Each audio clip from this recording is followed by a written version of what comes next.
The Force is light and full of shadows. Before we dive in, check the link in the description if you want exclusive Timelines members-only videos you won't find on YouTube, all on our Patreon. In the original timeline, the truth comes last. Obi-Wan's ghost confirms the boy is the last hope. Training begins. Patient, careful, deliberately incomplete. A mentor who speaks in principles and withholds the one name that would change everything. Months pass in the bog. Luke grows. He senses his friends suffering, and he leaves before he is ready. Because every fear he has ever been given permission to keep is about the people he loves, and no one taught him what to do with that except suppress it. He goes to Bespin. The trap springs, and the truth arrives not as a gift, as a blade. In the dark, with his hand already gone, from the voice behind the black mask. In this timeline, none of that. The truth arrives first. Dagobah announces itself wrong. Luke feels it before the instruments do, a pressure behind the eyes, a sudden awareness that the Force here does not move through you. It moves into you. The planet is thinking, or something like thinking, and it does not particularly care about rebel commanders or the specific urgency of one young man who has flown alone for 3 days on the word of a dead mentor. He crashes into the bog. The nose tips at an angle that speaks entirely to his skill as a pilot and against everything the terrain is willing to offer. When he climbs out onto the vine-wrapped hull and drops to his thigh in water that smells like the inside of something ancient, R2 makes a sound that needs no translation. "I know," Luke says. "I saw it." He sets up camp efficiently, without warmth. The last 3 weeks have stripped the warmth out of most things. Hoth, the evacuation. The Wampa. He is 23 years old and already tired in the way that has nothing to do with sleep. He misses Obi-Wan, not abstractly, but specifically, the way you miss the one person whose guidance felt earned rather than borrowed. Every decision he has made since Tatooine has felt slightly improvised. He came to this planet because a dead man told him to. He is failing to start a fire with wet wood when the creature finds him. Small, impossibly old. A walking stick that looks older than the Republic. It reaches directly into his supply pack with the certainty of someone who owns everything within arm's reach. "Looking for someone," Luke says. "Looking." Yes, the creature examines his emergency ration bar, pockets it. Wars not make one great. Luke breathes through his nose. "Patience," Obi-Wan had said. It had sounded achievable from a distance. The creature is discovering a second item of interest when the air changes. No sound. No wind. The bog simply orients. The fog that had been drifting without purpose begins instead to move toward a point between the trees as if something there has its own gravity. The water stirs without disturbance. The shadows rearrange around a light source that does not yet exist. The creature's hand comes out of Luke's pack. Its ears go flat. The light arrives the way conviction arrives. Warm at the edges, certain at the center. Gold where it touches the fog, which catches and turns silver. The trees stand out in sudden relief, their shadows running the wrong direction. At the edge of Luke's vision, a shimmer. The familiar blue. The broad-shouldered outline of a man he loved, beginning to form. The calm that means Obi-Wan. Assembling from force and memory, and the specific quiet of a dead teacher who never fully left. Then, it dims. Not extinguished. Simply overwhelmed, the way a candle is overwhelmed not by being put out, but by the sun rising near it. The blue shimmer pulls back, makes room, without being asked, for something it recognizes as larger. The ghost of Anakin Skywalker steps out of the light. He is young in the face. That is the first thing. Young jaw, dark hair carrying a soldier's cut, the bone structure of someone built for a world that kept finding worse things to ask of him. Clone Wars. Era robes. A Jedi's clothes, worn by someone who understood what a Jedi was meant to be and had spent 22 years being something else entirely. But the eyes. Lines around the eyes that did not come from age. They came from 2 decades of being the wrong thing. Those lines are gone now. Whatever made them is over, but they are there the way scar tissue is there. The body that carries them is light. The knowledge they represent is not. There is an exhaustion in his posture that has nothing to do with the body. the exhaustion of a man who carried a terrible truth for 22 years and has just, in this moment, been allowed to put it down. He looks at Luke Skywalker for the first time with his own eyes. He came to Dagobah looking for a great warrior. What stepped out of the light was something the Jedi Order had never produced, and the Sith had never contained. A father who had seen exactly what his choices cost, and would spend every breath of this borrowed existence making them right. Anakin Skywalker does not ease into things. "You were looking for a great warrior," he says. His voice is level, deliberate, not the amplified bass of the Black Mask, a human voice, slightly rough at the edges. "You found one. I am Anakin Skywalker. I am also the man in the Black Mask.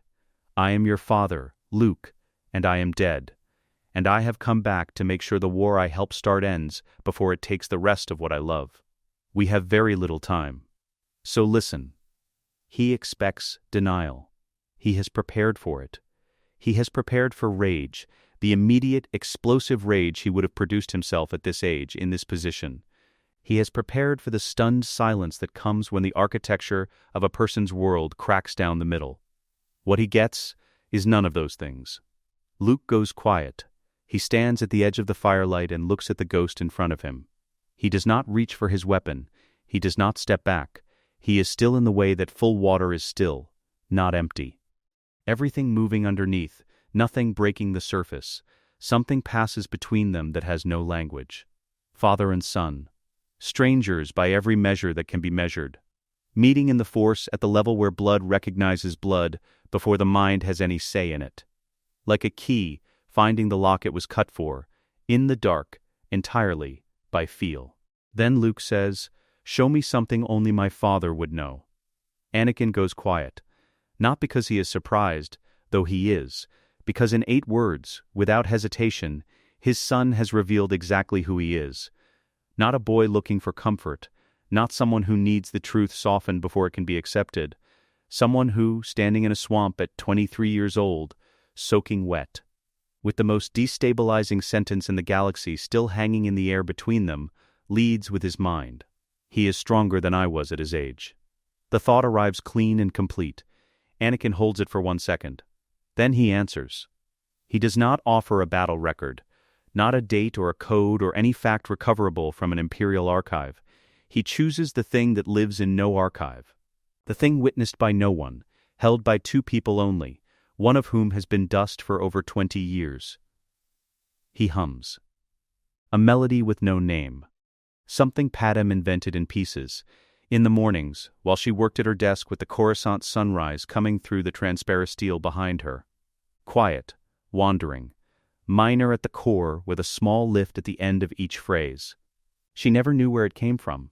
She hummed it the way lungs breathe, without deciding to. He had listened to it, morning after morning, until he had it memorized without trying. He hums it into the Dagobah dark. The fog drifts, the fire crackles. Luke has never heard it before. There is no part of him that rises in recognition, no childhood memory. No fragment carried from the desert farmhouse where he grew up. He cannot say that's it, because there is no it in his experience. But the Force does not lie about sincerity. It moves through the ghost in front of him the way cold moves through water, not performed, not constructed, not deployed as strategy. This is a man touching something he loved and lost and carried anyway.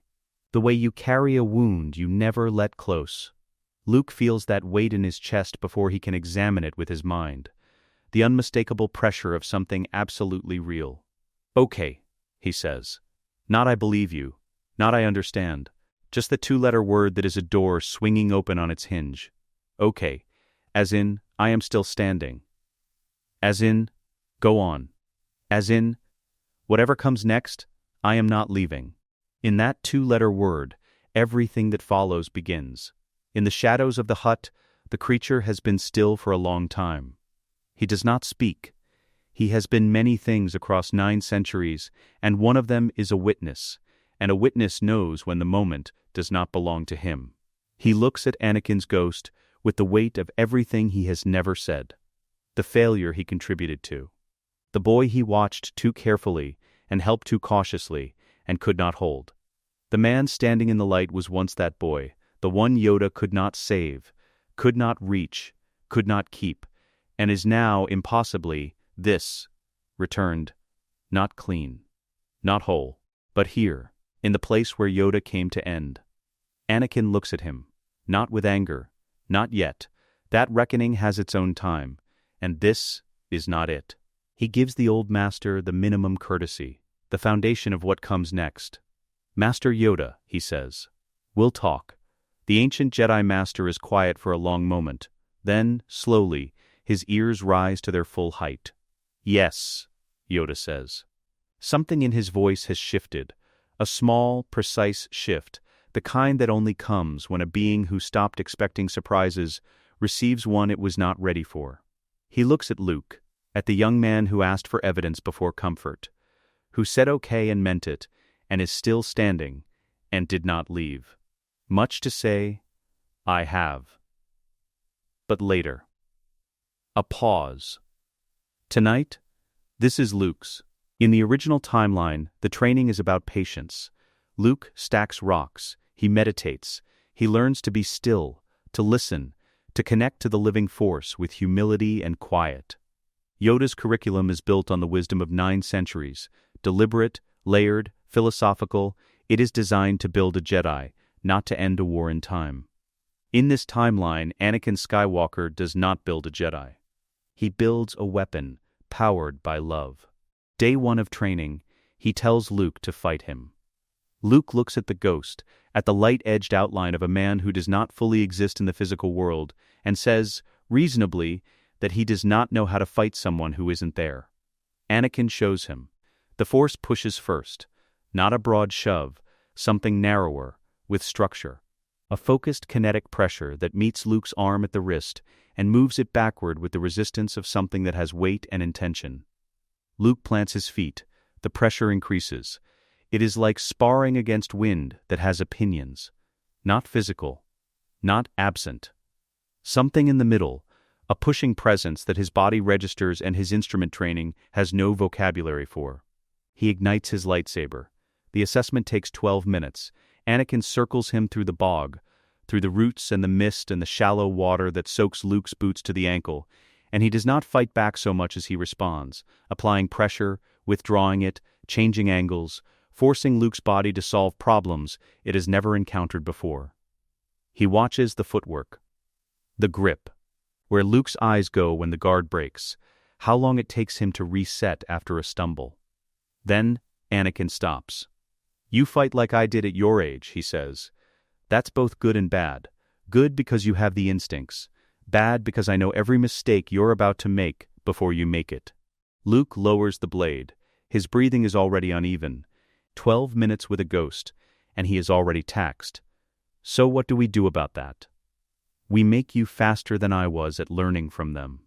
The form is called Gem So Form 5, the Way of the Krayt Dragon. Anakin does not introduce it with its name or its lineage or its position in the academic hierarchy of the 7 classical lightsaber forms. He introduces it with a correction. Luke throws a diagonal cut. Anakin's kinetic presence redirects it, not by blocking but by finding the pivot point in Luke's wrist and adjusting the trajectory 2 degrees, enough to throw the follow-through wide, enough to open the left side completely. Again. Luke resets, throws the cut. The same pivot, the same opening. Exactly. "You are fighting with reach," Anakin says. Reach is not strength. Reach is a question you're asking your opponent. Someone better than you will answer it. He moves behind Luke and adjusts the grip by repositioning 2 fingers. You are not asking questions. You are making statements. Every strike has an argument. Make the argument your opponent cannot survive answering. He teaches it from loss. Not from manuals, not from the tradition of 1,000 years of Jedi instruction, but from the specific, granular memory of every moment it failed him. The duel on Geonosis, where he overcommitted and paid with his arm. The fight on Mustafar, where it did not fail him at all, and the failure was something else entirely, something the blade had no part in, and he does not say that part aloud. He teaches it from the debris of his own history, not inherited wisdom, but earned wreckage, reformed into something useful. Weeks pass in the bog. Luke's body changes, not in mass, in economy. He stops wasting movement. The fog and the roots become part of the training rather than obstacles to it, because Anakin insists on imperfect terrain, because the Death Star will not offer a clean floor. The needle strike takes the longest. Anakin calls it the needle, because that is precisely what it requires. A force push reduced from a broad kinetic shove to something surgical, a thread-thin spike of focused pressure designed to hit a target the size of a knuckle from 10 meters out. The lower center panel of a life support chest unit. The component that regulates oxygen flow and cardiac monitoring. Hit it correctly, and the breathing cycle breaks. Not forever. 45 seconds perhaps. Enough. Luke's natural instinct is the broad push. It is what the Force offers most readily to someone his age with his power, an open-handed wall of kinetic energy that moves anything in its path. It is effective. It is also the wrong tool for this particular door. Too wide, Anakin says, again and again, for days. Luke throws the needle. The Force spreads on release, widening like thrown water. The root cluster 20 meters away barely shudders. You're releasing before you focus. Keep it tight until the last moment. Like you're holding your breath before you say something that matters. Luke tries again, and again. On the 14th day, the needle lands. The root cracks, cleanly, in a mark no wider than a thumb. Anakin is quiet for a moment. Yes, he says. Just that. The evening it rains, not the ordinary Dagobah drizzle, but a real storm. The kind that floods the lower roots and turns the bog into a single continuous body of water. Anakin tells Luke to put the blade away. They sit. No sparring, no correction, no motion. I'm going to tell you how to fight the man in the black mask, Anakin says. Not in philosophy, in mechanics, every weakness, every point of failure in the architecture that keeps him alive. You need to understand what you're working with. Luke is quiet. Listening. The chest panel first. Anakin's voice carries the flat precision of a field commander who has been in enough briefings to know that false comfort costs lives. This is not gentle. Ventilator controls. Lower center. A standard force push will do nothing. The unit is blast rated. The needle will do everything. Disrupt the breathing cycle, and you have 45 seconds before unconsciousness. Not death. 45 seconds is enough. Luke nods. Once, the left shoulder. Between the pauldron and the cape mount, there is a joint articulation gap. A lightsaber angled up from below, under the arm, following the joint line, severs the power conduit to the arm controls. The suit locks. He becomes a statue. This is the option you choose if you don't want to kill him. He lets that land without commentary. The helmet processes environmental data. Thermal, sonic, targeting. It cannot simultaneously handle more than 3 independent force projections at high intensity. Flood the sensors, heat signatures in multiple locations, sound that doesn't match the visual, and the targeting system goes into recalibration. He fights by feel. His feel is still excellent. But it is not the machine. He cannot use Force lightning, Anakin continues, not because he lacks the ability, because the discharge would short-circuit his life support in real time. Palpatine designed it this way. That is not a coincidence. That is a leash, and it has been around his throat for 22 years. Remember what that tells you about how Palpatine understands power. A pause. The rain moves through the trees. And the last one. He does not move when he says this. Something in him goes very still. The suit monitors his baseline emotional state, medical necessity, spikes in heart rate, stress responses, they trigger alerts. He spent 22 years learning to feel nothing, because feeling anything risks his own machinery exposing him. Grief, doubt, love, these reach past every conditioned layer he has built and find the man inside the architecture. He meets Luke's eyes. I will give you the specific memories, the melody you already know, the name of the place we were married, what his mother said to him before she died. These are not tactics, they are keys, and they are yours. Luke says nothing for a long time. The rain fills the silence without crowding it. You just gave me a map of everything broken in yourself, he says. Yes. Does that cost you something? It costs less than the alternative. It is Luke who raises the question, and he raises it 3 weeks in, On a morning when his arms ache from the drilling, and his mind is still turning over the needle and the shoulder joint, and the sensor override like a soldier memorizing a map before the march. He asks it plainly, because Anakin has made it clear that indirection wastes time they do not have. "The way you're training me," he says, "the aggression, the strikes designed to hurt rather than disarm. I feel something when I fight like that. Something I don't entirely recognize. I need to know if you're building toward the dark side without saying so." Anakin looks at him for a long moment. "No," he says, "and I'll tell you why. Because you deserve the specific answer and not the comfortable one." He sits down against the root, and the light that makes him present settles around him. "They told me my love for your mother was a weakness. That attachment led to darkness. They were wrong, not about the danger, but about the cause. The darkness didn't come from love. It came from fear of losing love. Those are not the same thing. Fear says, I will destroy the world before I let it take what I love. Love says, I will do what must be done, because what I love is worth the cost. One of those is the dark side. The other is every good thing the Force ever put into motion." Luke is quiet. The rain from the earlier storm drips from the canopy in irregular beats. "Palpatine offers power," Anakin continues. "But power over what? Over people who fear you? I had that. I burned the galaxy for 22 years feeding it. The light doesn't offer you power over others. It offers you power over yourself. And nothing Palpatine ever gave me came close to what I felt the moment I chose to be my son's father instead of his creature." He stands. "The anger you feel in combat is not the dark side reaching in. It is the Force reading you correctly. You are fighting for something real that will never look like serenity."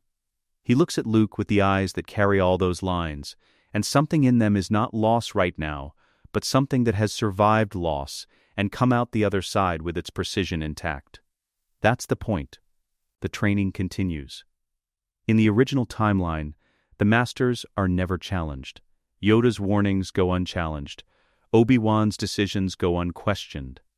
Their judgment is treated as the final shape of things, the wisdom of the Order preserved in the two men who survived its destruction.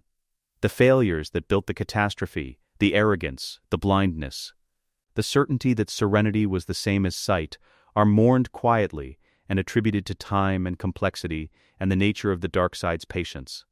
They are not prosecuted. No one is left to prosecute them. In this timeline, the veteran takes the Masters to court. Yoda calls the meeting himself. That matters. He could have let it go on, the training, the weeks of Anakin's voice in the fog. Luke's advancing abilities, the clear evidence of what the Ghost was building. He watched all of it from a measured distance. He did not interrupt. But he is 900 years old, and he did not survive those years by allowing things to happen to him. He calls the meeting because a thing confronted directly is a thing you can still shape. He stands in the entrance of his hut in the dark of the Dagobah night, with his walking stick and his ancient eyes, and he addresses Anakin without preamble. "Trained without my consent, you have trained him. Speak.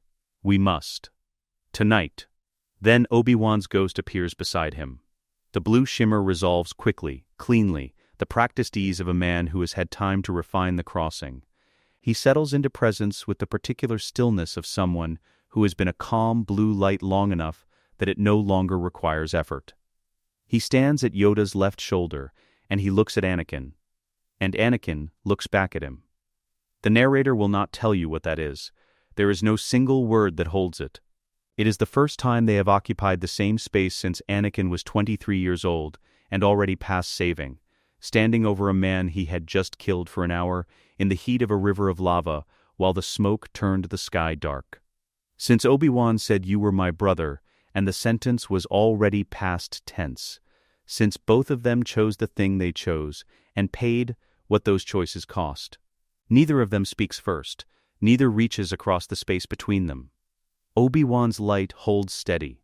Anakin's brighter warmth does not dim or surge. They simply exist in proximity for one long breath. Two ghosts carrying the entire weight of a friendship that burned, and let the acknowledgement be what it is without dressing it in language.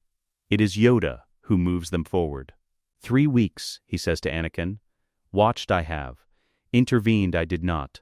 But now speak I must, because a concern I have that patience will not solve. He does not sit. He stands in the entrance of his hut and holds his walking stick with both hands, and he gives the argument the gravity it deserves. Powerful, young Skywalker is, more powerful every day. And proportional to that power, the dark side's pull grows. Train him quickly, you do. Train him in aggression and precision and the specific strikes that will wound a man, your man, the man you were. I do not question the technique. I question the container. His ears tilt forward. A vessel filled too fast will crack. I have seen it. Across 9 centuries I have watched bright students reach and overextend and find that the dark side was waiting in the exact shape of their ambition. Patience exists for a reason. He is not wrong. That must be said plainly because it is true, and Anakin knows it is true, and he does not dismiss it. He lets Yoda finish. He holds the argument in the silence after it, and turns it over, and does not reduce it to a convenient thing he can argue past. A 900-year-old master's caution is not a bureaucratic obstruction. It is a ledger filled with specific names, with bright students who reached and found the wrong thing waiting in their grip. Yoda earned the concern. It is valid. And it is not enough. You're right about the risk, Anakin says. The dark side's pull is proportional to power. Luke is more powerful than most Jedi his age, and he is training faster than the traditional method allows. Those are both true. Here is what you're not accounting for. 13 years, he says. Not a rumor, not a legend. 13 years, as Supreme Chancellor, with direct contact at the highest levels of the Jedi Order. He sat in the antechambers of the Council. He spoke to masters personally, regularly, for over a decade. And no one sensed him. Not one of you. He doesn't say this with contempt. He says it with the precision of a man naming a mechanism so it can be repaired. That is not a failure of individual perception. Individual perception was extraordinary in that building. Mace Windu could read a person's fault lines from across a room. This is something different. This is a philosophy that decided serenity was wisdom, that the absence of feeling was mastery, that a Jedi who felt nothing was a Jedi who could see clearly. And so you built people who had trained themselves not to look for darkness in those they trusted. He hid in your certainty, not your blindness, your certainty. Yoda's walking stick does not move. His ears do not change position. He listens. The attachment doctrine, Anakin continues. He does not use himself. This is deliberate. He will not make his own fall the fulcrum of the argument. Because the argument is larger than him and deserves to be. 1,000 years of it. No love, no family, no roots outside the order. The reasoning was sound at its origin. Attachment creates fear. Fear opens the door. I understand the logic. What it produced over a millennium was a core of the most powerful Force users in the galaxy who had no anchors outside the institution that trained them. No identity that survived the Order's collapse, because they were never permitted to build one. When it fell, he says, many of them fell with it. Not because they were weak, because the thing they had been told to let go of was the thing that survives when everything else burns. A person who has loved something real has a root that cannot be pulled. Your doctrine spent 1,000 years cutting those roots and calling it discipline. Something calls from the water once and does not call again. And the cost of patience. His voice does not rise. It doesn't need to. In the path that should have happened, the path I watched all the way to its end, Luke goes to a city in the clouds. Vader has set a trap, and he walks into it because he loves his friends, and no one taught him that love could be strategic rather than just sacrificial. He loses his hand. He gets the truth about his father from the man trying to recruit him, not from the people who should have told him, but from the mask, in the worst possible moment, as a weapon. He survives. He comes back.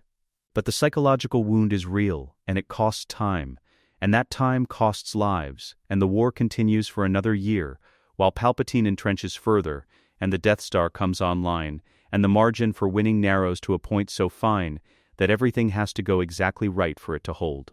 He looks at Yoda without heat and without softness, just the flat clarity of a man delivering a completed calculation. Patience had its chance. I am telling you, what it cost. Yoda is still for a long time, his ears lower by degrees. Not in defeat. In the way that a very old being absorbs a truth he has been avoiding, the truth known to him at the edge, that he chose not to examine fully because examining it fully requires acknowledging the share of the wreckage that belongs to him. He does not offer a counter. He steps back from the entrance of his hut. He simply steps back. That withdrawal is the answer. Luke, who has been watching from the shadow of a wide-rooted tree at the edge of the clearing, reads the exchange with the accuracy of someone who has spent his whole life reading rooms that contained his survival. He understands, without being told, that what comes next does not include him. He moves further back into the dark, quietly, without asking permission. Obi-Wan and Anakin are alone.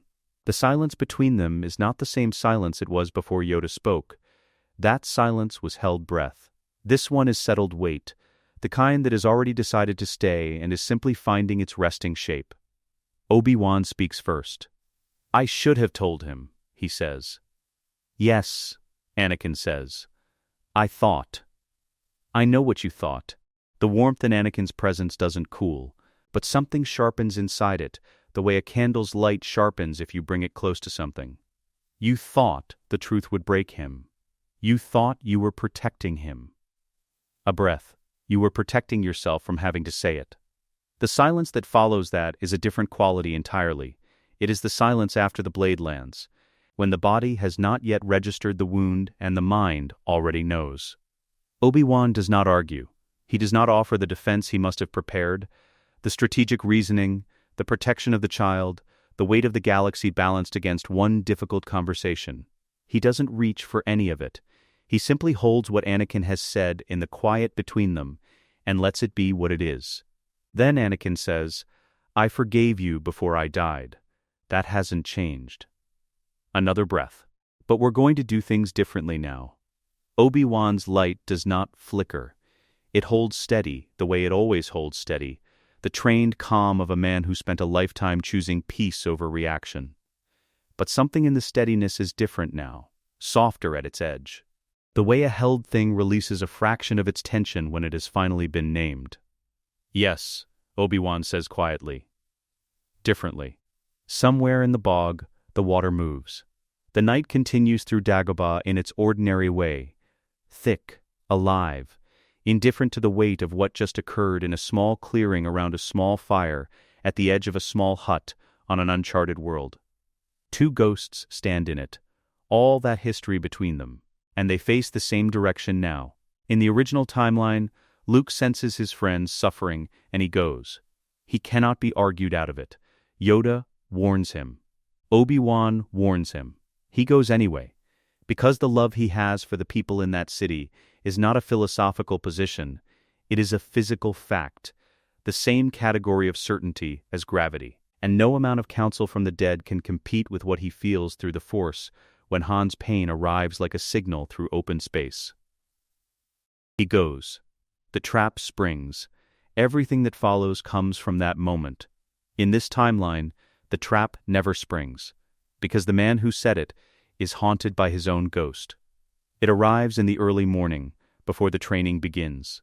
Luke is sitting at the edge of camp when it hits him, not gradually, not as a suggestion, but all at once, the way cold water arrives when you step into it without preparation. Pain in the Force. Distant but unmistakable, the specific texture of people he loves, compressed and frightened and in danger of something they did not choose. He knows the feeling. He knows it from Tatooine, from Obi-Wan's death, from every moment the Force has chosen to deliver bad news through his chest instead of his ears. He is moving toward the X-Wing before the conscious decision has fully formed. Anakin's presence fills the path between him and the ship.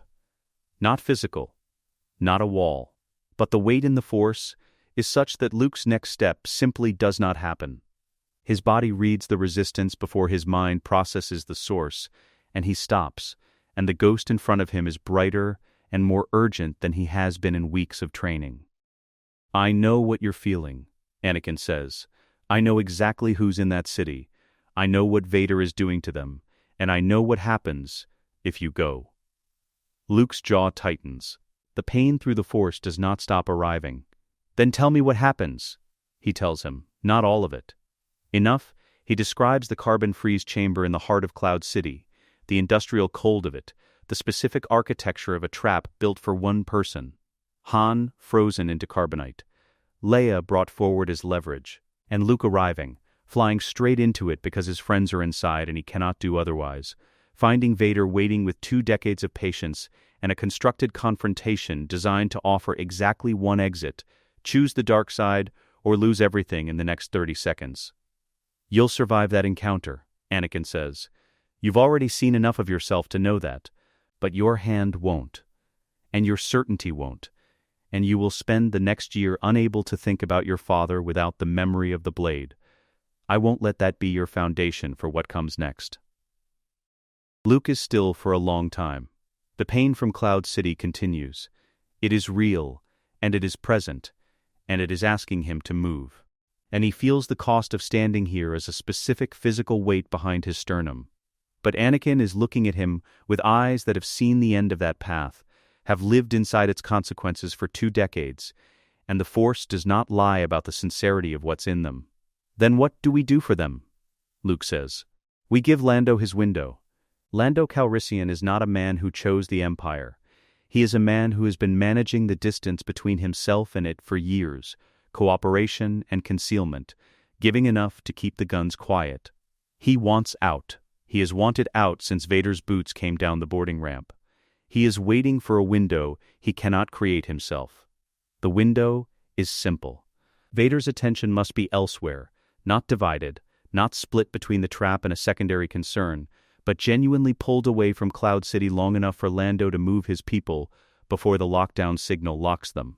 There is only one thing in the galaxy that can reach through 22 years of Imperial conditioning and pull Darth Vader's focus from anything. Anakin tells Luke to watch, and not to interrupt, and to stay on Dagobah no matter what he senses. Then the ghost goes still.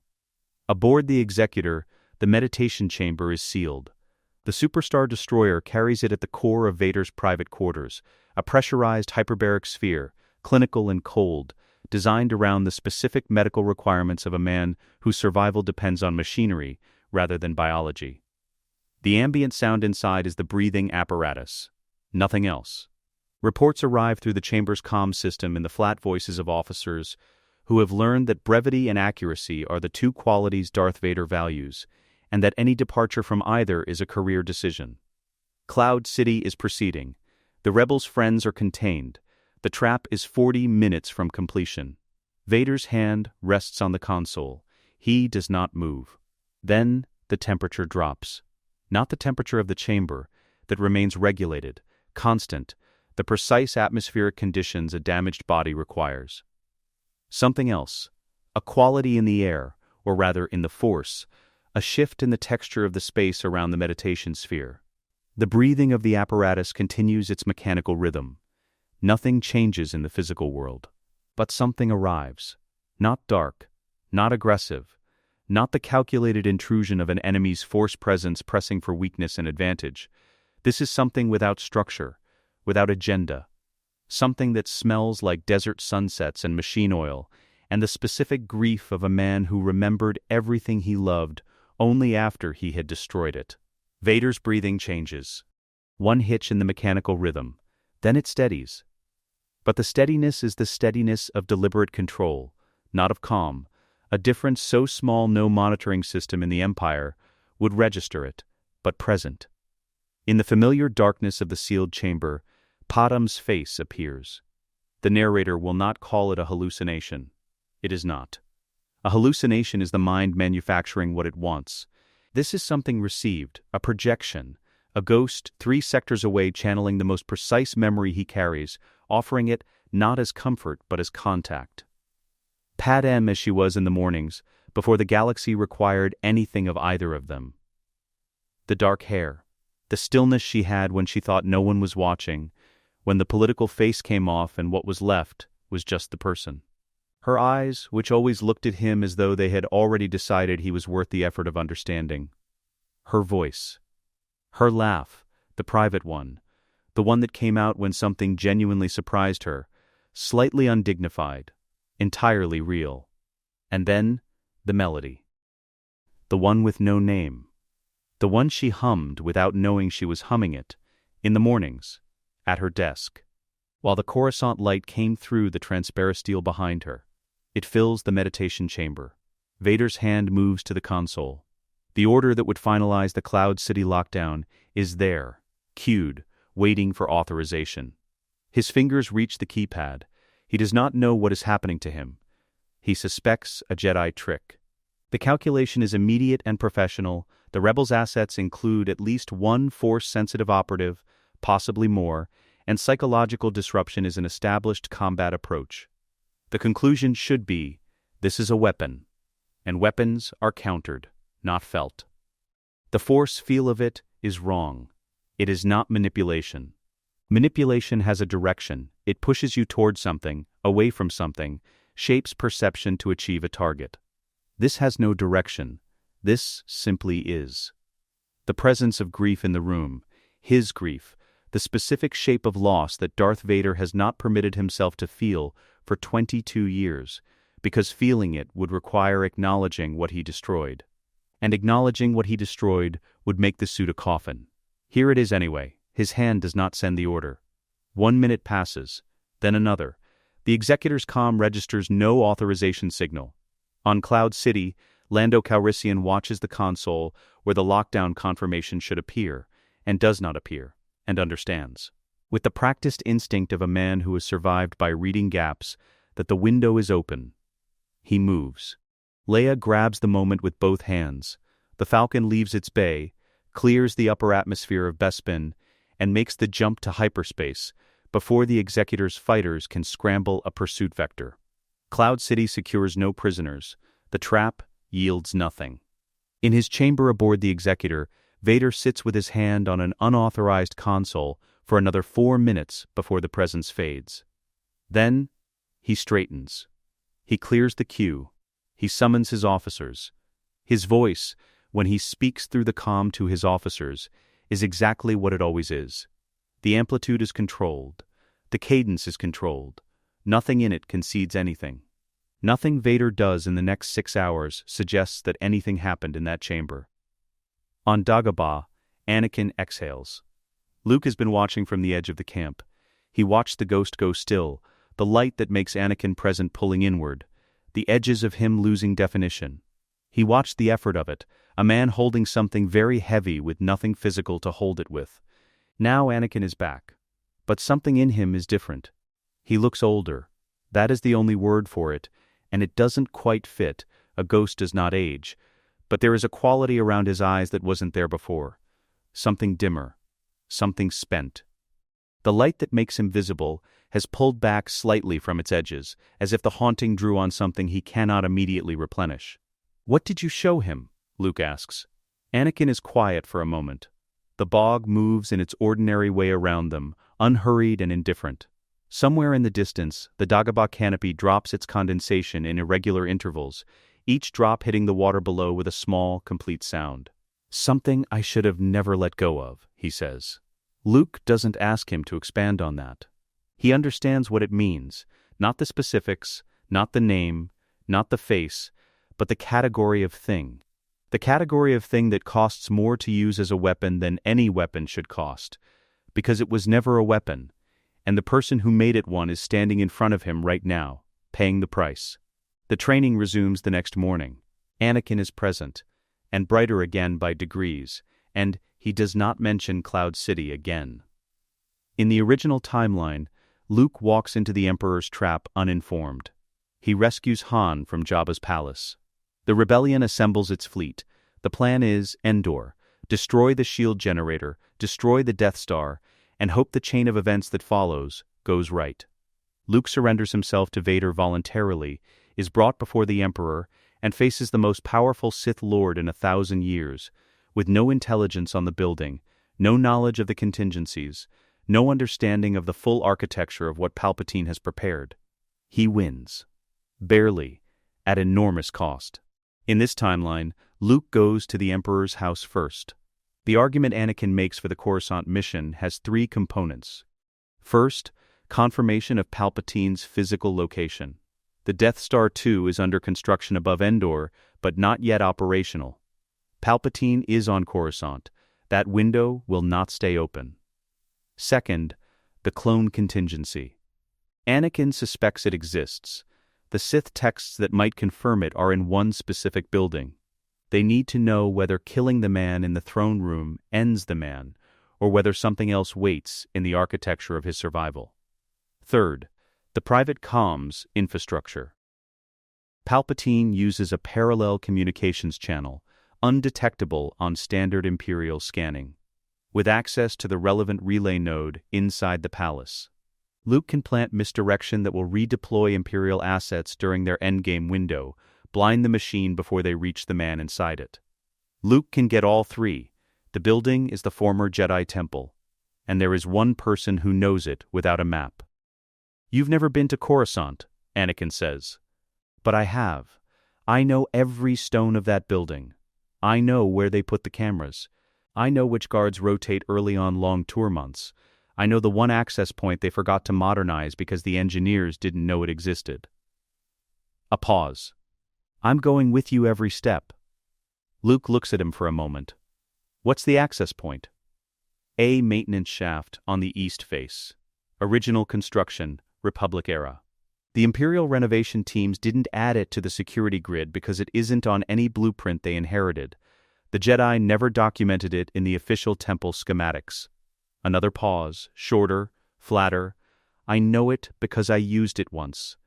We don't need to discuss when." Luke doesn't ask him to. Coruscant from below is not what the Imperial propaganda images suggest. Those images show the upper levels, the Senate District's towers, the gleaming administrative architecture, the ordered geometry of an empire that has convinced itself its own surface is its depth. From level 1313, none of that is visible. What is visible is the understructure, pipes wider than starship corridors carrying thermal exchange fluid from the planet's core systems.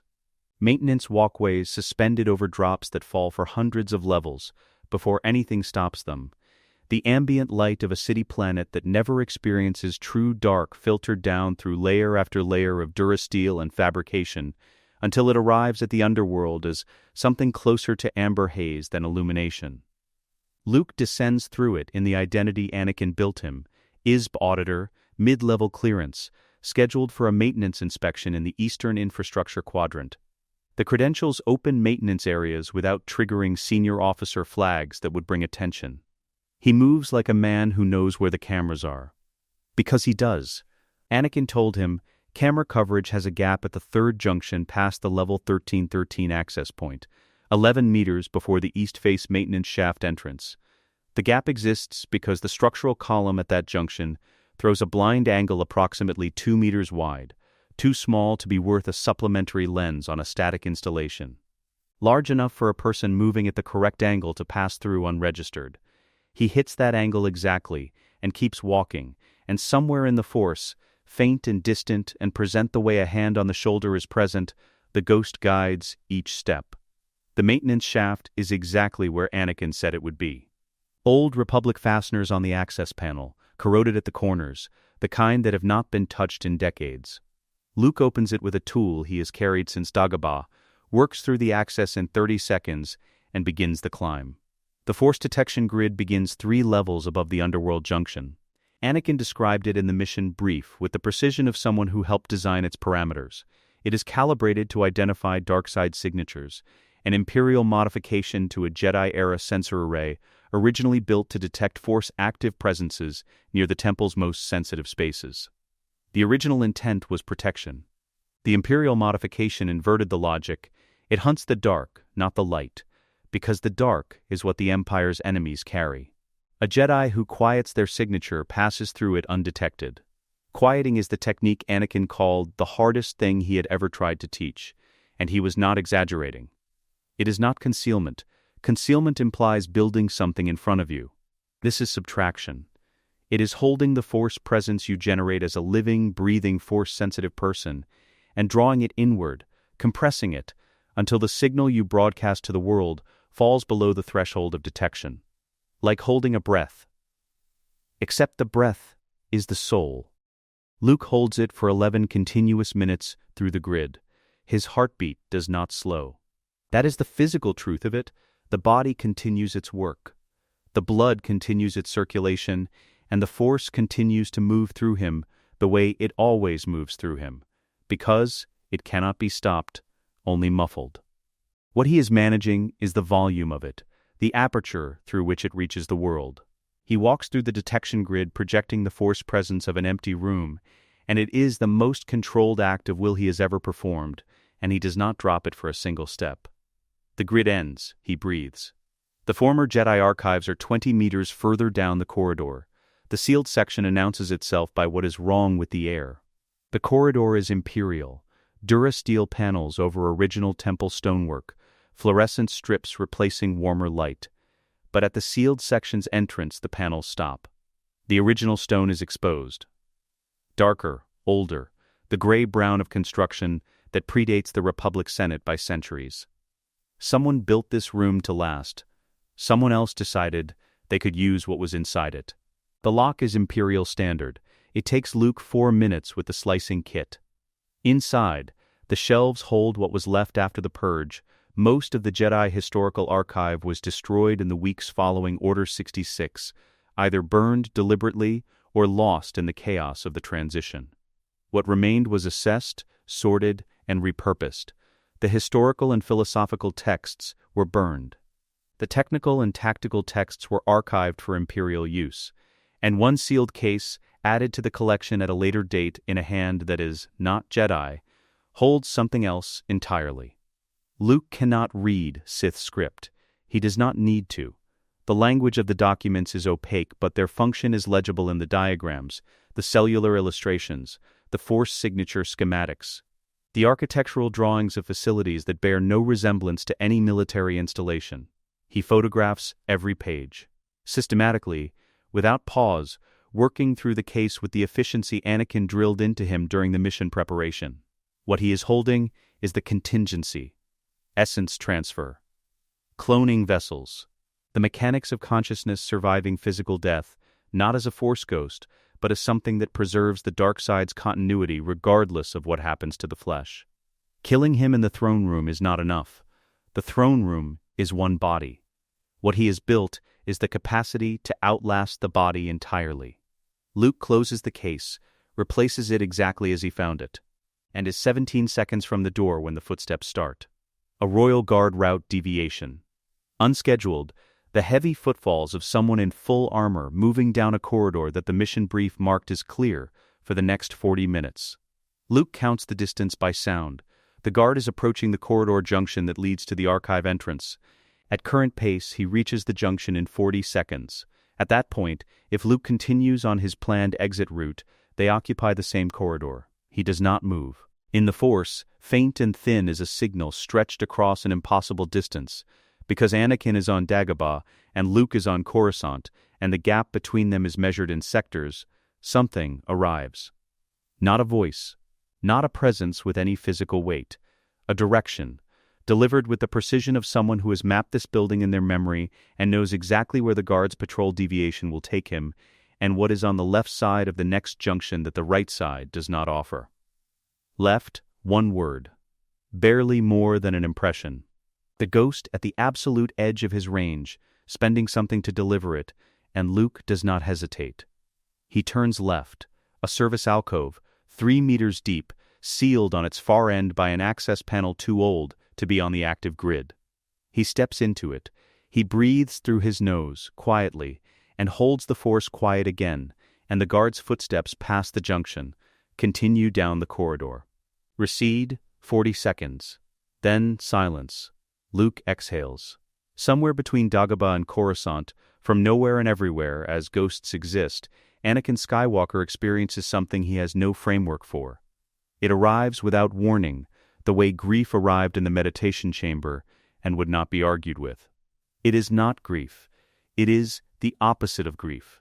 It is the sudden, physical certainty felt in a body that no longer has physicality, processed by a mind that no longer requires sensation, that his child is alive and safe and moving away from danger down a corridor on a planet where his father spent 22 years as the thing that made corridors dangerous. Pride, intense enough to feel like something, specific enough to be almost unbearable.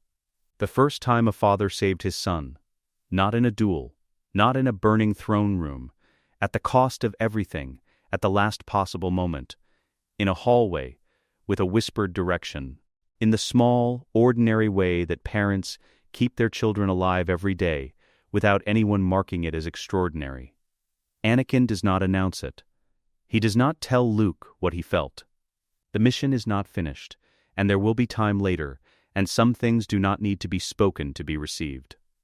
Luke reaches the maintenance shaft and begins the descent. He photographs everything on the way out. In the original timeline, Luke walks into the Emperor's presence to reach his father. He surrenders himself on Endor. He is brought before Palpatine in the Death Star's throne room, surrounded by Imperial fleet and Imperial guards and the full architecture of Palpatine's designed theater. He makes his appeal to Vader there, in front of the man whose power depends on Vader remaining what he is. He nearly dies. It works, barely, at the cost of everything. Because Luke understands something about his father that the Emperor never accounted for. In this timeline, the conversation happens before Palpatine enters the equation, on Luke's terms, at a place and time of his choosing, the way it always should have been. The argument takes place in the bog, 2 days after Luke returns from Coruscant with the photographs. Anakin's uncertainty about this is real, and he does not hide it. He has been honest with Luke about the limits of what he knows. The ghost can report what the man in the suit suppressed, what remained when the conditioning took hold. What the Force showed him in his death about the self that survived under everything.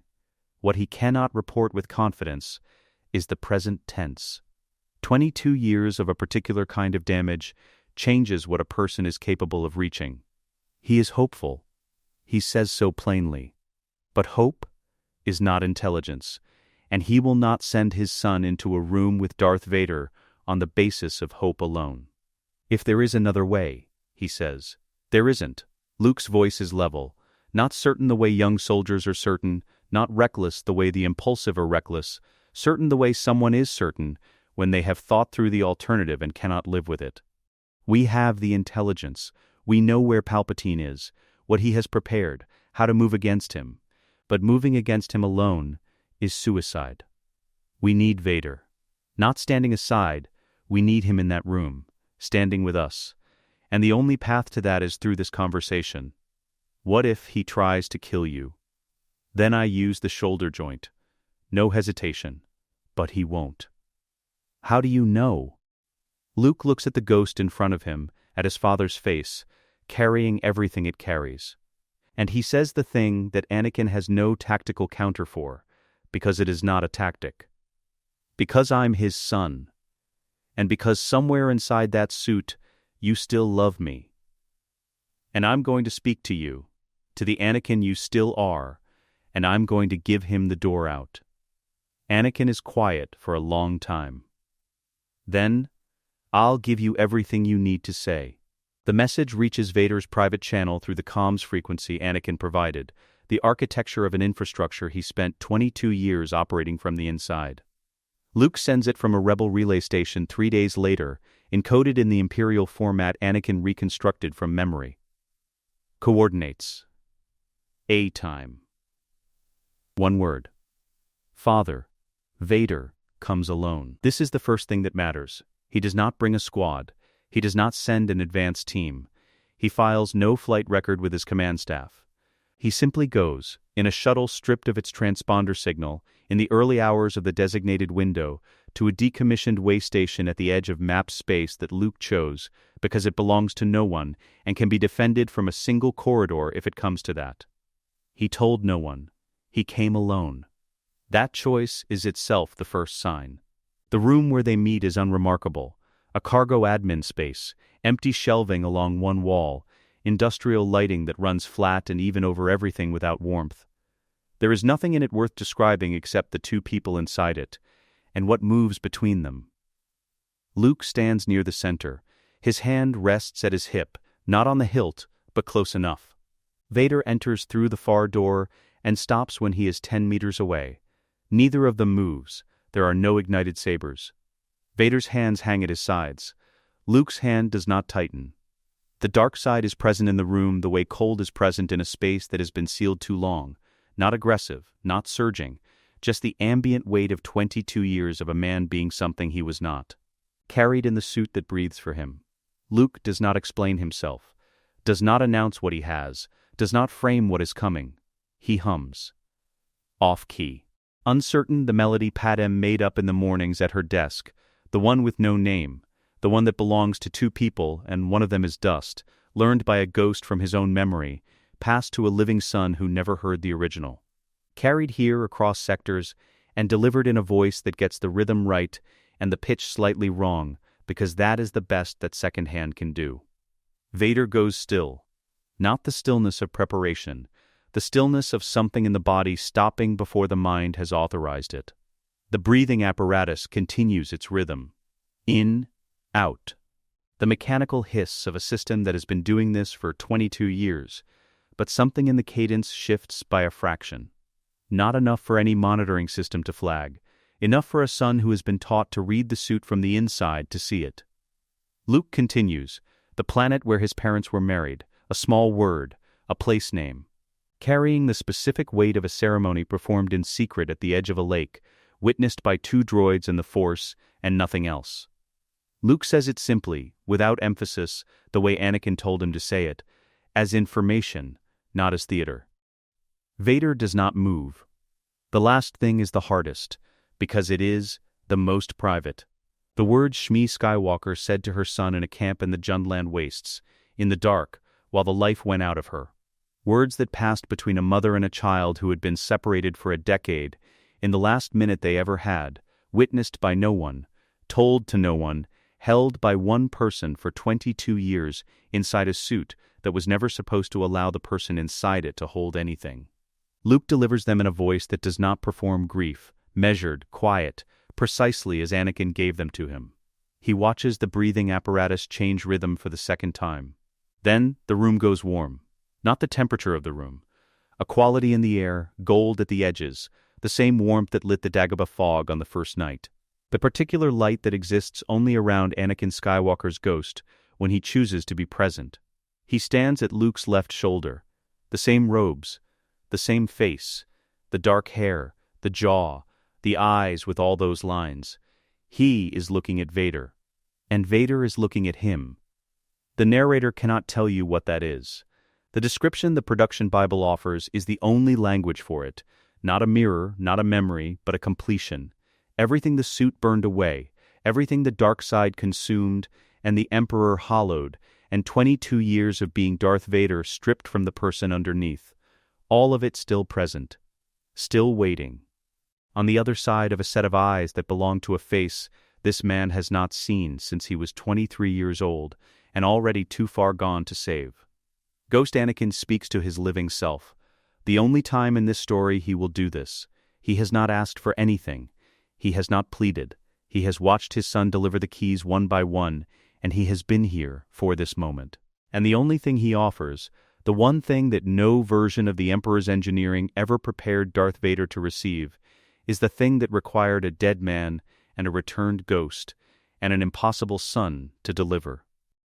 It wasn't your fault that you fell, he says, but it is your choice, whether you rise. The breathing apparatus does not just change cadence this time. It breaks. One full interruption in the cycle, a stutter in the mechanical hiss, less than half a second, the suit compensating immediately and restoring function. But somewhere in the Imperial Palace, on a medical droid's monitoring screen in the secondary diagnostics bay assigned to Darth Vader's health telemetry, a warning flag appears. Anomalous respiratory interruption. Elevated cortisol equivalent readings. Status. Non-critical. Recommended action. Observation. The droid will log it, it will file the report. No one will read it tonight. Vader does not move for a long time. Luke does not speak. The ghost holds its presence at the edge of the room, steady, neither pressing forward nor withdrawing. The industrial lighting continues its flat indifference to everything happening beneath it. Then, Vader speaks. The voice processor is still engaged, the mechanical undertone still present, the amplitude still above what a human throat could produce unassisted. But the volume is lower, not because he has turned it down, because whatever is underneath the processing has come closer to the surface. And the machinery is rendering something it was not designed to render, and the gap between the amplification and the source has narrowed in a way that makes the result sound, for the first time in 22 years, like a person. What do you want from me? It is not a question. Questions end with a rise, with an opening, with the architecture of expecting an answer to fill the space. This is a flat line, a sentence that has forgotten the inflection because the man saying it has forgotten what it feels like to be asked anything, rather than told, rather than commanded, rather than threatened with the consequence of non-compliance. A man who has not been asked what he wants in 2 decades. Luke takes one step forward, one step, not closing the distance, not bridging it, acknowledging it. Nothing you can't give, he says. I want my father. The room holds that. The breathing apparatus resumes its ordinary rhythm. The ghost does not fade. The cargo admin lighting continues without ceremony. Outside, in the cold of empty space, the way station turns in its slow, unwitnessed orbit, and the stars do not mark what just happened in one of its unremarkable rooms. But the door is open, and the man inside the suit can feel the handle. In the original timeline, Vader turns while he is dying. The Emperor's lightning is killing him. Luke is on the floor. There are minutes, perhaps less. He makes a choice with what remains of his body, in the only window the universe offers him, and then he is gone. One eye, one breath, one moment of his son's face. And then the Force receives him. There is no after. There is no reckoning. There is only the last act, and then the light. In this timeline, Vader turns while he is alive. He has time. He has choices. The reckoning is not a deathbed act performed in the last seconds before everything ends. It is a life decision, made in a room that will still be there tomorrow and the day after, with consequences that will have to be carried instead of handed back to the Force at the moment of dying. That is harder. Luke had not brought him directly to the Rebel fleet. The logistics of moving Darth Vader through space without triggering every Imperial tracking system in the sector required a shuttle with a cloned transponder signal, a route through 3 unmapped systems, and a rendezvous point far enough from any Rebel installation to avoid alerting either side prematurely. The living Anakin traveled in a cargo hold with no cargo manifest. And no one in the fleet knew who was aboard until Luke opened a private channel to Mon Mothma himself. That conversation is not in the official record. The helmet does not come off. This is the first thing to understand about what changes and what does not. The suit is still the suit, the pressurized chassis, the life support. The breathing apparatus that measures its rhythm into every room he enters. It kept him alive for 23 years before the decision in that waystation cargo room, and it will keep him alive afterward, and the man inside it is not under any illusion that the machinery cares what he has decided about himself. The suit does what it does. The person inside it has to do something else. What changes is behavioral. Small, specific, he no longer ends briefings before they are finished. He asks questions instead of issuing conclusions. When a plan has a gap, he says so, not with the authority of someone who will punish it, but with the precision of someone who needs it closed. The difference between a man moving through the world as a weapon and a man beginning to remember he has a direction of his own. The ghost is present for the reckoning that comes first. It happens in the hours after the waystation, before anything tactical is arranged, before Luke has reported back to the Alliance or Anakin has been introduced to the question of what to do with a living Darth Vader. The ghost appears in the dim interior of a borrowed shuttle, and the two of them are alone with the specific weight of what it means to not be dead after choosing to be something different. He does not offer absolution. He has none to give. A ghost cannot absolve a living man of what the living man did while living, and the attempt would be dishonest, and both of them know it. The ledger exists. The Jedi Purge. Alderaan, a world of 2 billion people, ordered gone in the same clinical voice he used to order supply transfers and fleet rotations. 22 years of Imperial enforcement delivered personally, under his own hand, with the specific efficiency he had been trained to. He cannot decide to be good and have that erase any of it. The galaxy doesn't need you to be forgiven, the ghost says. It needs you to make sure the man who ordered all of it is never in a position to order anything again. A pause. Start there.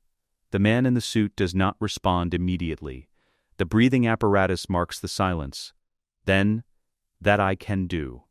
It is not absolution. It is a direction.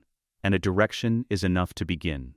The planning session happens in the back cabin of a rebel safe house 3 days later, a room small enough that 3 people in it fill it, and 2 of those 3 are technically the same person, and none of them speak about that directly, because there is nothing productive to say about it that the situation does not already make obvious. Ghost Anakin carries the intelligence, Palpatine's private communications architecture, the layout of the Imperial Palace down to the maintenance shafts, the behavioral certainties of a man he served for 22 years, and studied with the involuntary thoroughness of someone whose survival depended on understanding him. He knows how Palpatine moves, what he expects, where he allows himself to become predictable because he has spent too long being certain no one would come for him on his own ground.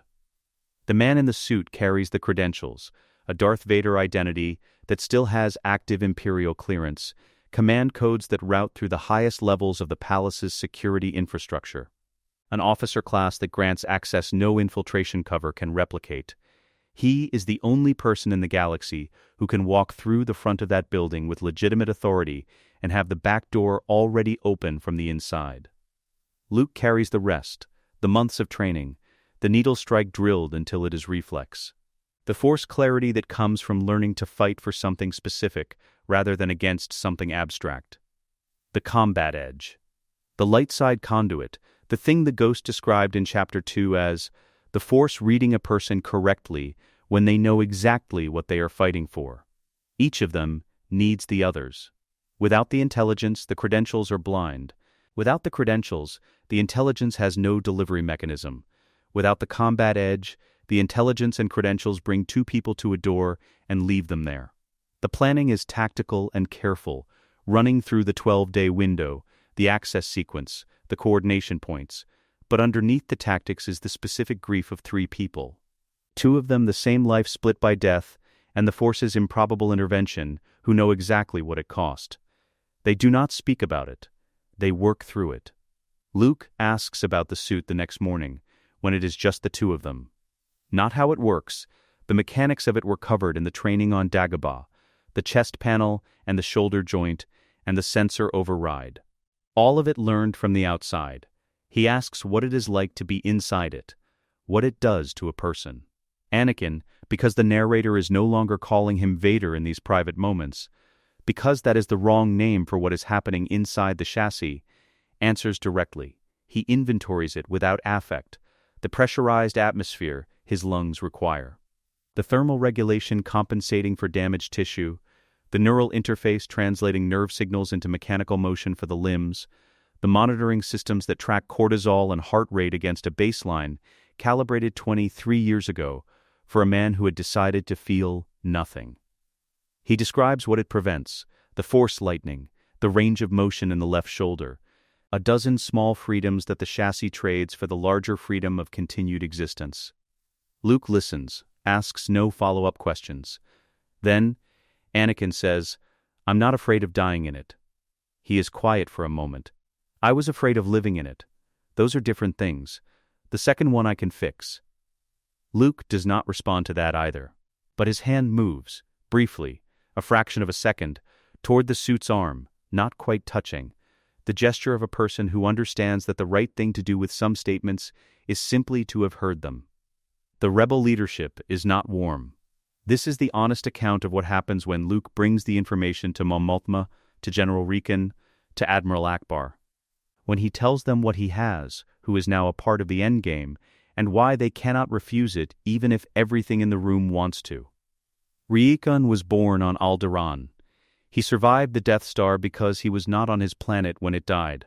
He looks at the report Luke places in front of him, and something moves behind his eyes that is not tactical assessment, and he does not speak for a long time. Akbar's people were enslaved by the Empire. He built his career in resistance against the machine that Vader's voice commanded. When Luke explains the working proposition, the access codes, the palace credentials, the 12-day window, Akbar's expression does not change. He simply says, "If a single Imperial officer receives a warning before we reach the sanctum, the window closes and the Death Star becomes operational and billions of people die under it. That is the calculation."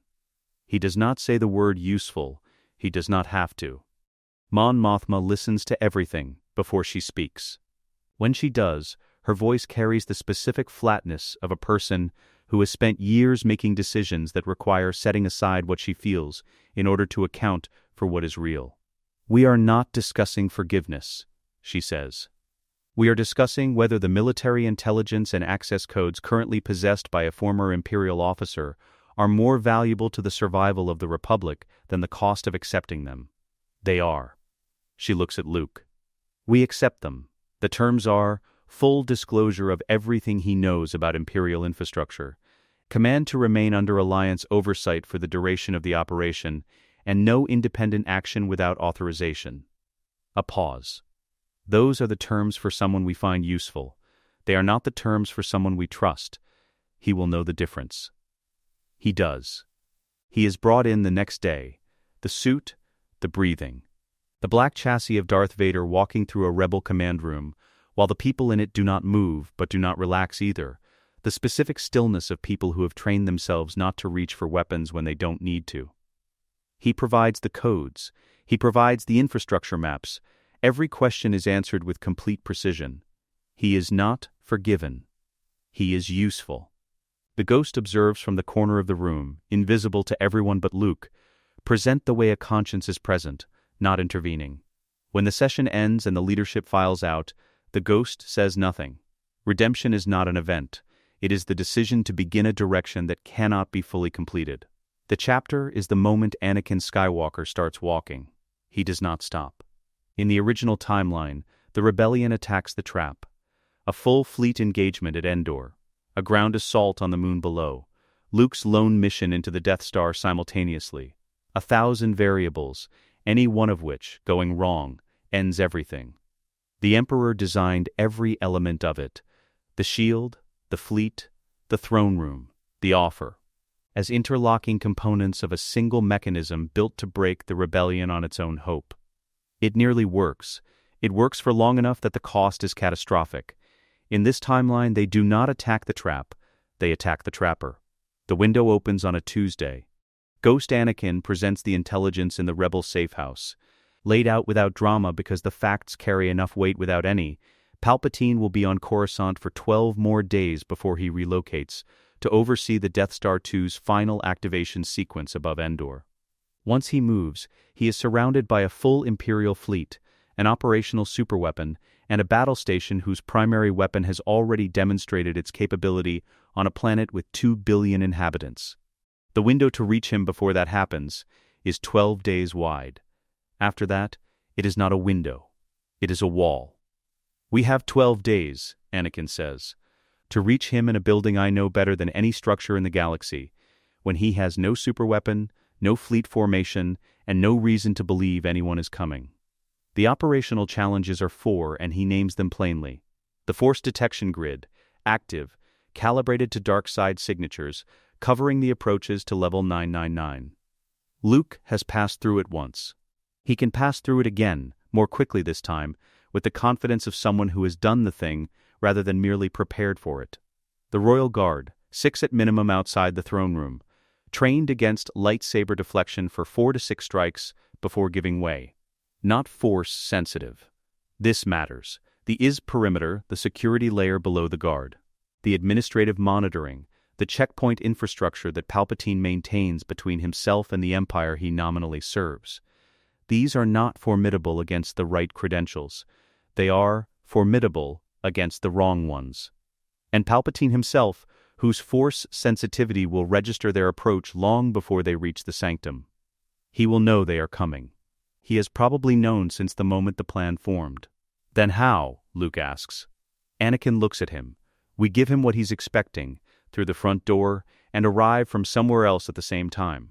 On the day of the operation, 3 things happen simultaneously, in the upper levels of the Imperial Palace's public-facing floors. Darth Vader files an unscheduled inspection tour of the administrative infrastructure. This is not unprecedented. Unscheduled inspections are a known behavioral pattern of the Emperor's enforcer, a management tool whose unpredictability is itself the mechanism of control. What it does to the security layers above level 900 is immediate and consistent. Everything tightens. Commanders issue quiet alerts. Officers straighten. The monitoring infrastructure that exists to track intrusions redirects its attention upward toward the announced and alarming presence of Lord Vader moving through the building from the official entrance. Every eye that turns toward the front door is an eye not watching the maintenance shaft. 3 levels below the city's surface, Luke enters the east-face access point he opened once before. The panel has been resealed since Chapter 5. Someone noticed the disturbed fasteners, noted it in a maintenance log, filed it at the bottom of a queue. No further action taken. The fasteners yield to the same tool. The shaft is dark and cold, and exactly as remembered. And ahead of both of them, moving through the palace as only something without a body can move, without footsteps, without heat signature, without any physical presence the sensors are calibrated to detect, the ghost maps the building in real time. The dark side energy that permeates the structure from the Sith shrine below presses against him the way deep water presses against a swimmer.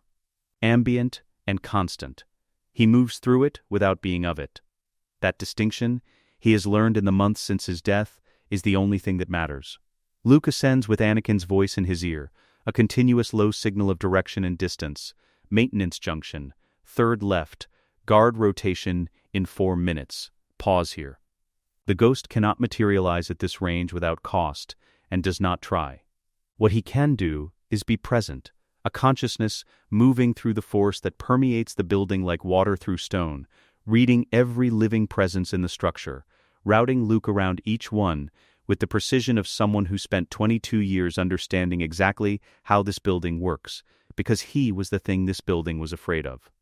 The force detection grid takes 9 minutes to pass through this time rather than 11. Familiarity does not make it easier, it makes it faster. The former Jedi archives are on Luke's route. He does not need to stop. The path Ghost Anakin has mapped takes him through the sealed corridor outside the archive entrance, past the original stonework. Beneath a section of Republic-era vaulting that the Imperial renovations simply built over rather than removed. He is moving, coordinated, focused on the target level above. He does not stop. He slows. The force in this corridor is different from the corridor 2 meters in either direction. Not dark. Not the kind of dark that makes the skin tighten. Something older and quieter, the residue of a place that was once filled with people who cared about knowledge, who preserved things because they understood that some things, once lost, do not return. The bones of the Order are in these walls, buried under durasteel and Imperial renovation. But there. Ghost Anakin's voice goes quiet for a moment. That is not tactical. I walked these halls the night everything ended, he says. I was not the person I needed to be when I did it. A beat. Tonight, I am. Luke does not respond. He moves forward. The 6 royal guards stand in the configuration the Ghost charted 20 minutes ago, 3 at the primary approach corridor, paired at 1-meter intervals, 3 at the anteroom entrance itself, 1 offset from the others to maintain sightline coverage during rotation. Full environmental suits, force pikes at rest position, standard scan interval every 90 seconds. The plan does not involve killing them. This was Anakin's condition, and Luke agreed to it, and neither of them needed to explain why at length. The explanation was already implicit in everything the chapter before this one had been about. The suit stays on. The ledger does not grow longer, not tonight, not for guards following orders in an anteroom. Force persuasion works on the non-sensitive because the Force does not require consent to suggest, it requires subtlety. A broad push announces itself, a precise impression, a single, clear idea delivered into a mind that has no mechanism to identify the intrusion, arrives as the guard's own thought. The first guard turns his head at a sound that does not exist, takes 3 steps down the secondary corridor toward it. The second follows, because his partner moved with purpose. The third, reading the body language of the first 2, steps to the edge of his post and finds that his certainty about what requires attention is absolute and entirely manufactured. 3 guards. Redirected, 30 seconds. The remaining 3 have environmental suit HUDs with enhanced detection systems, thermal overlay, motion detection, proximity alert. Against a single force projection, the systems perform correctly. Against 3 simultaneous projections at competing frequencies, the targeting processor does what the processing architecture requires. It enters recalibration mode. The thermal overlay floods with false signatures, 4 heat sources where there are none, different locations, different distances. The proximity alert triggers on 2 of them simultaneously. The motion detection latches onto a 3rd. The guards respond to what their suits are telling them, because they are trained to trust the machinery, and there is no protocol for machinery being deceived by something that generates no heat signature because it has no body. Their suits are telling them something different in every direction. 20 seconds. At the alert system panel inside the outer sanctum, access through the administrative infrastructure where Vader's inspection tour has brought him with full clearance, moving through corridors where every officer he passes has been briefly distracted by their commanding officer's arrival. A hand in a black gauntlet reaches a secondary terminal and disables the final alarm circuit.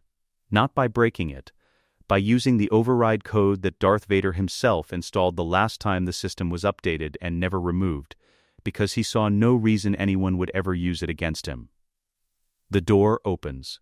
The former High Council chamber of the Jedi Order has been rebuilt to serve a different purpose, but the bones of what it was remain in every dimension that renovation cannot reach.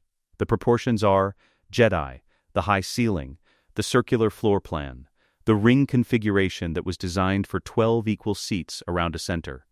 The Imperial redress has replaced the seats with a single throne at the room's apex, the walls with black stone cladding, the warm spectrum lighting with cold precision strips, but the space still breathes like what it was.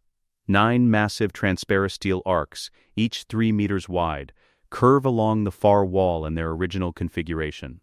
The view they frame is unchanged by more than 2 decades of Imperial renovation. Coruscant spreads below them in every direction, lights from a trillion windows reaching up into the dark like an inverted sky. A city planet that never sleeps, never dims, never stops moving. Palpatine is standing at the centermost arc. He is not on his throne. He is not facing the door. He is looking at the city below him, both hands clasped behind his back, in the posture of a man observing something he owns. He does not turn when the door opens. "I wondered which of you would come for me first." His voice carries without effort in the high-ceilinged room, the casual volume of a man speaking to someone he expected. A pause, brief, measured, the pause of a person who allows silence only when silence serves him. I did not expect all 3. The 3 of them stand at the threshold. A ghost. A cyborg. A farm boy from a dead desert world. 3 generations of Force legacy carrying between them the specific grief of everything this man made them, standing at the door of the thing that broke them. On the ground it chose, in the building where the order it destroyed was born. Palpatine turns. In the original timeline, the confrontation happens on Palpatine's terms. His installation, his fleet, his throne, his guards, his timetable. He has prepared every move. He has mapped every weakness, Luke's love, Vader's conditioning, the rebellion's hope, and built the architecture of the moment around them. He uses what they love as the weapon against them. It works. It nearly holds. The cost of reversing it is everything. In this timeline, they came to him. He is not prepared for this. For the first time in decades, Palpatine is the one reacting. He is still at the window when they enter the room. He turns, and the transformation from the man at the window to the Emperor is immediate and complete. The posture, the weight, the specific quality of authority that does not need a throne to project itself. The yellow eyes move across the 3 of them without haste. A ghost. A cyborg. A young man from a desert world who has spent months being made into something new. Palpatine is not afraid. What moves behind his eyes is something closer to genuine interest, the fascination of a mind that has been planning so long it has lost the capacity for surprise, encountering something it did not plan for.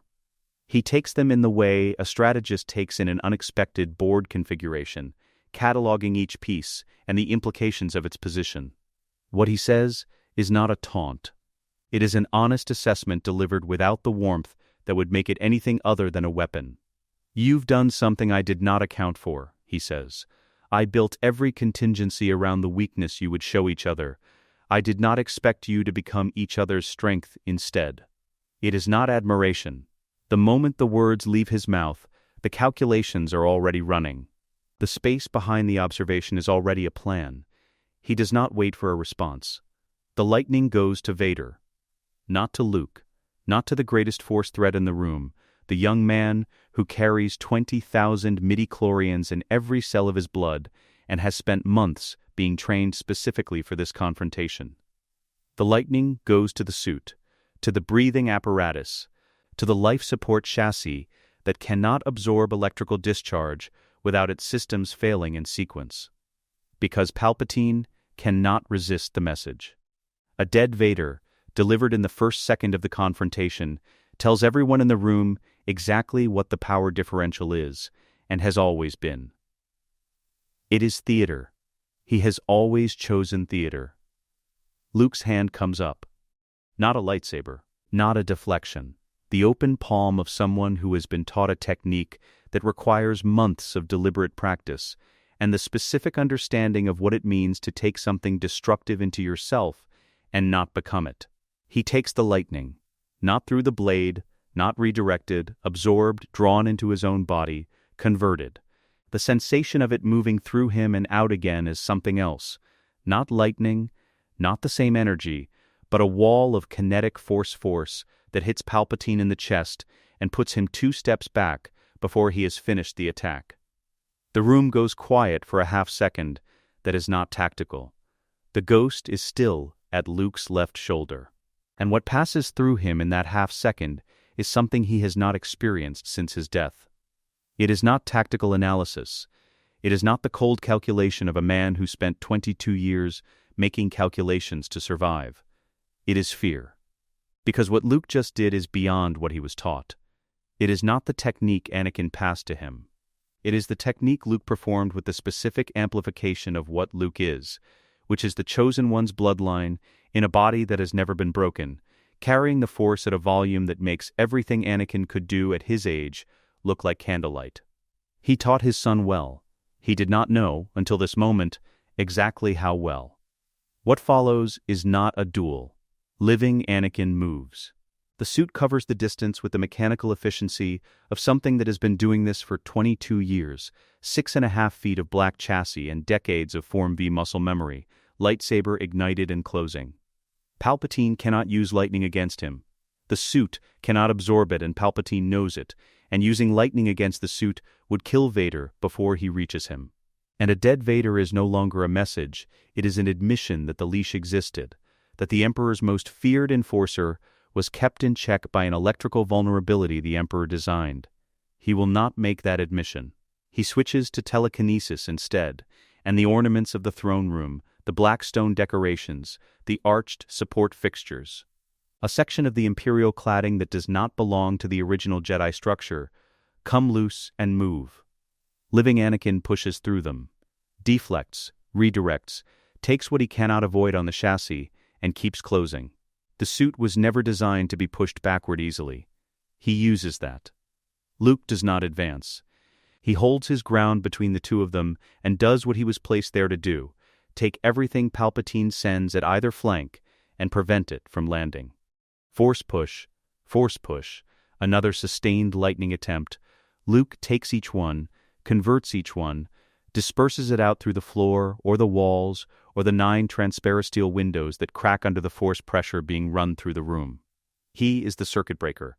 He is the reason neither of the other two goes down.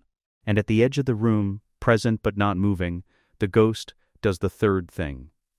He reaches. Not at Palpatine's body, not at the man's hands or blade or physical position. Into the channel through which the dark side flows, the connection between Palpatine and the power he has drawn on for decades, the ancient and specific frequency through which the Sith draws strength. The ghost does not cut it. He cannot cut it. A ghost has no knife for that kind of severing. What he can do is introduce noise. Interference, reflect the signal back against itself at a slightly different angle, so that what flows to Palpatine arrives with static, with disruption, with the dark side working fractionally against its own conductor. Palpatine's movements slow by a degree, not visible to the eye. Visible in the Force, the slight mistiming, the half-second delay between intention and execution, the attacks arriving a fraction less precisely than they should. For a man whose advantage depends on the mechanical perfection of overwhelming power, the fraction is enough. He escalates. The sustained burst he builds is not an attack of opportunity. It is a maximum expenditure, the kind of Force lightning that the original timeline used to kill a man slowly on a Death Star reactor walkway. It is aimed at Luke, because Luke is the one thing in the room he cannot account for, and eliminating the circuit breaker collapses the entire configuration. The ghost spends himself. He takes what is left, the remaining coherence of a dead man's Force presence, the residual energy of a ghost who has been burning down incrementally since the haunting in Chapter 4, since the short circuit of Palpatine's own reflected power, since the months of training and whispering and being present, and he drives it into the space between the lightning and Luke. Not into Luke, not back at Palpatine, into the Force itself, into the metaphysical substrate beneath the room, into the same wellspring the ghost was received by at his death. The electrical discharge grounds through something that has no physical location, earthed by a rod that is not a rod, dispersed into a medium that has been present in this building since before the Republic. The room goes dark. Half a second. Exactly, then ordinary light. Not the blue-white of Force lightning, not the red of a Sith blade, the flat, ordinary white of the Imperial ceiling strips, slightly damaged now, running at reduced output. The light of a room that has just been through something and is still standing. Palpatine takes 2 steps backward. He is breathing hard. The connection to the dark side is not severed, cannot be severed, but the interference has drained the sustained draw, and the escalation cost more than he had expected to spend, and the man standing in the middle of this room has just absorbed his maximum attack and is still standing, and the suit is still advancing, and the ghost's interference continues without abating. For the first time in decades, he is an old man in a robe. No signal passes between them. There is no look, no word, no gesture. The Force flows between father and son with the specific clarity of people who share blood and training and months of the same purpose, and they simply know. The way a body knows what the other hand is doing. Anakin from the left, Luke from the right. The Emperor falls. The room is silent in a way it has not been for 2 decades. The ghost is still present, visible to Luke as a light slightly dimmer than it was before the fight began, the edges of him less defined. The energy he spent grounding the lightning, leaving its mark on whatever a ghost has instead of a body. Not gone. Diminished. Still here. Luke looks at the space where the ghost is and asks the only question. Is it over? The man is dead, Anakin says. Whether the plan is dead is a different question. He tells them about the texts Luke photographed in the archives, the clone contingency, the essence transfer, the exegol facility that may or may not exist, the Sith philosophy that has never accepted death as final. Killing Palpatine is the first thing. It is necessary, real, and done, but the infrastructure of his immortality is something separate from his body, and a body that can be rebuilt does not die the way bodies are supposed to die. The next directive is clear. Find it, confirm it, and destroy it before whatever he prepared gets the chance to remember it was prepared. This is not a deflation. The room they are standing in, the former High Council chamber of a Jedi Order that was supposed to be gone, is proof of what preparation and love and the refusal to be separated by the architecture of fear can accomplish when all 3 arrive together in a place their enemy believed untouchable. The war is won. The next war is already mapped. In the original timeline, triumph arrives threaded with loss. Luke stands at a pyre on Endor, watching flames consume the suit, the machine that kept the man alive for 23 years, burning at the edge of a forest on a moon where the galaxy's last battle was fought. There is triumph, genuine and earned, but it is inseparable from the grief of a son who had his father for hours and then had to let him go. Anakin exists as a ghost for one moment at the edge of the celebration. Then he fades. There is no after. In this timeline, Anakin gets to watch what he built survive and grow. He gets more than a moment. The Empire does not fall overnight. There is no fleet surrender above Endor, no single moment where the signal from a destroyed Death Star cascades through the Imperial military and produces capitulation. What Palpatine's death produces is something more difficult to manage and more genuinely damaging than a clean defeat: the removal of the one thing holding the machine's direction in place. Grand Moffs begin receiving contradictory orders from officers who do not know who has authority. Fleet admirals in distant sectors stop receiving orders entirely and have to decide what that means. The Imperial Senate has been dissolved for years. There is no political structure to negotiate with, only a military apparatus that is already fracturing into the shapes of whoever in it has the strongest claim to fill the void.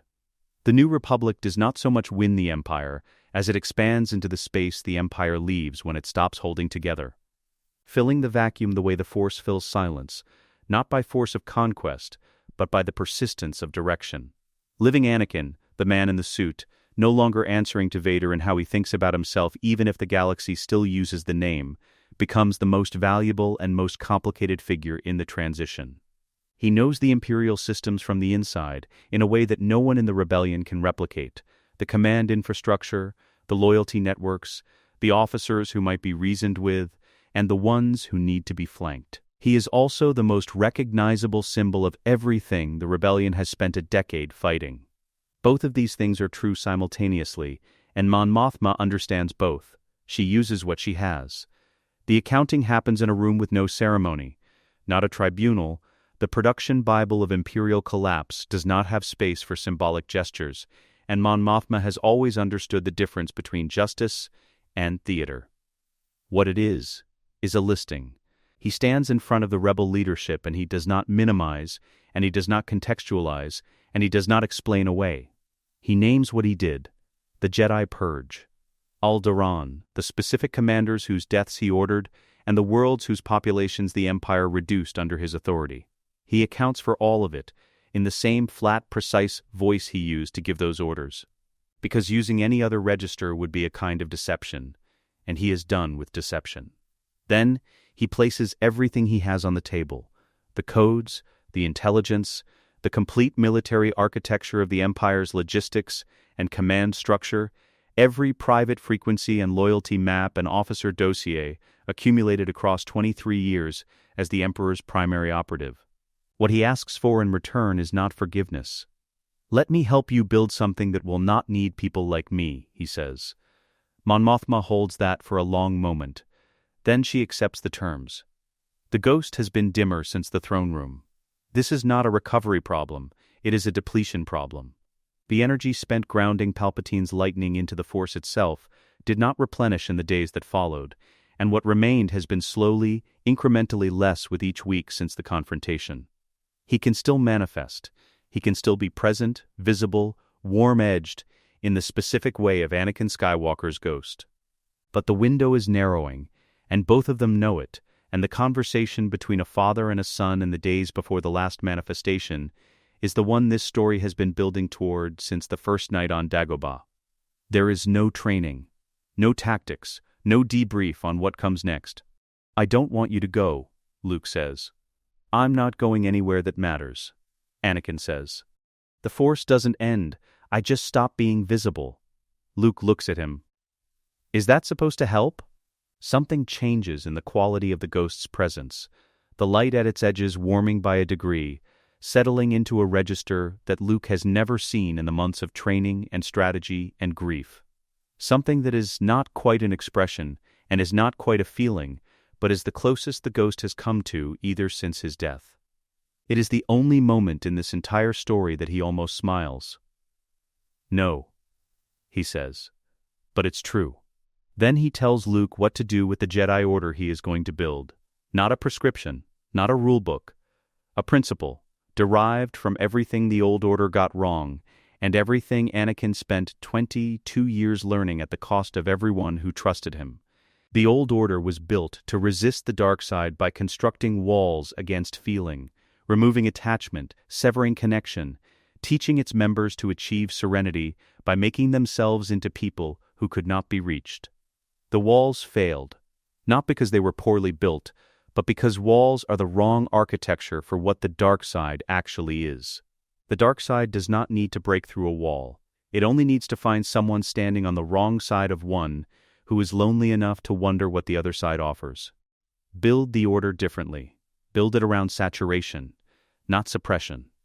Fill it with so much of what the dark side promises: belonging, purpose, identity, love that has roots and can survive pressure. That the temptation has nowhere to stand. Not because the Jedi will be invulnerable to the offer, because they will already have the thing the dark side is selling, freely given, and the dark side's price will be obviously too high. Luke listens. He does not write it down. He does not need to. "I understand," he says. Anakin is quiet for a moment. "I know you do." It is not the last thing he says to Luke. It is the last thing he says to him about any of this. He cannot be a public figure. The galaxy's wounds from Vader are too fresh and too deep for the man inside the suit to walk into a Senate chamber or a press conference without undoing the political work that Mon Mothma is doing to hold the transition together. What he can be is a shadow, present in the architecture of what is being built, a voice in the ears of the people doing the building, known to the ones who need to know and invisible to the rest. He stands at a window above Coruscant, in a room 14 floors below the former High Council chamber, in a part of the building that was administrative even before the Empire, that no one has a particular reason to renovate. The window looks out at the same city that every window in this building has always looked out at. A trillion lights, a world that never stops. The city is lit differently now than it was under the Empire. Subtly, you would have to have seen both to notice.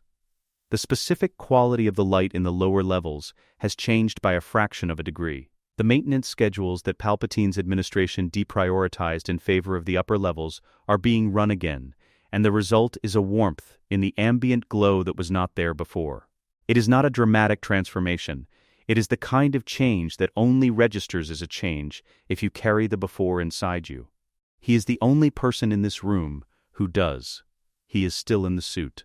He will be in the suit for whatever remains of his life. The lungs require it. The tissue requires it.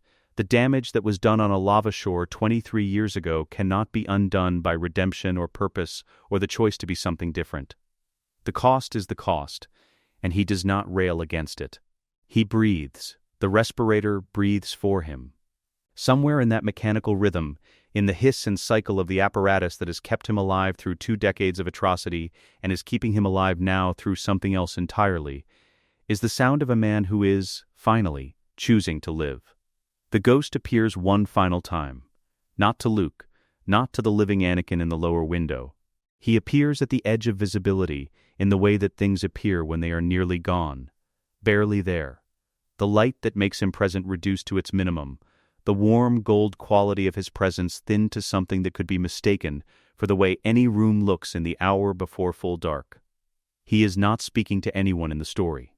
"The Force works in the directions we choose to walk," he says. "Every path that ended in fire started somewhere ordinary. A conversation, a choice to tell the truth, a son who asked for proof instead of comfort. Remember that. The dark side is not a storm. It is a series of small decisions that feel like nothing until they are everything." He fades. The light on Dagobah, seen in memory, goes warm. Luke is somewhere new. Not a temple. He has thought carefully about what the new order should look like from the outside, and marble and gravity and the architecture of institutional authority are not the answer his father gave him. The building he chose is lower and lighter and open to the sky in 3 directions. It does not look important. It looks like a place where people come to learn things. Young students. A handful, right now. The sense of something that is still at its beginning, still finding the shape of what it will become, still being decided by the people inside it who are paying attention. He sits down. He waits for the next person who needs to learn something. The narrator closes. This is the story of what did not happen, and because it did not happen, of everything that did. Let us know what you'd like to see next. The end.